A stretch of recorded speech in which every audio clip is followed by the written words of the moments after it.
দরজায় কড়া নাড়ছে মুসলমানদের দ্বিতীয় বৃহত্তম ধর্মীয় উৎসব পবিত্র ঈদুল আজহা। এরই মধ্যে কাতার থেকে রেমিটেন্স পাঠাতে এক্সচেঞ্জ হাউসগুলোতে ছুটছেন প্রবাসী বাংলাদেশিরা। পবিত্র ঈদুল আজহা বা কোরবানির ঈদ উপলক্ষে প্রবাসীদের পাঠানো রেমিটেন্স প্রবাহের কারণে দেশের রিজার্ভে লাগে বড় হাওয়া।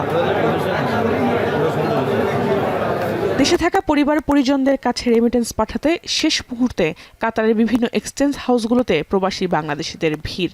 দীর্ঘক্ষণ লাইনে দাঁড়িয়ে কষ্টের অর্জিত অর্থ দেশে পাঠাচ্ছেন তারা। দেশে থাকা পরিবার পরিজনদের মুখে হাসি ফোটাতেই সব চেষ্টা তাদের। আমি রেমিটেন্স পাঠানোর জন্য এক্সচেঞ্জে আছি। সর্বদা আমি বৈধ পথে দেশে টাকা পাঠাই। পবিত্র ঈদুল আজহা উপলক্ষেও আমি টাকা প্রেরণ করেছি।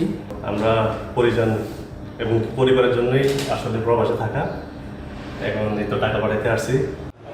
চলতি অর্থ বছরে কাতার থেকে প্রবাসী বাংলাদেশিরা $1 বিলিয়ন বেশি রেমিটেন্স পাঠিয়েছে বলে জানিয়েছেন এক্সচেঞ্জ হাউসের এক কর্মকর্তা।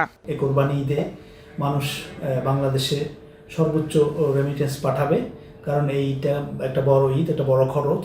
সেজন্য প্রবাসীরা সর্বোচ্চ চেষ্টা করে যে বেশি পরিমাণে টাকা যাতে পাঠাতে পারে। কাতারে 4 লাখের বেশি বাংলাদেশি বিভিন্ন পেশায় কর্মরত আছেন। এখন কাতার।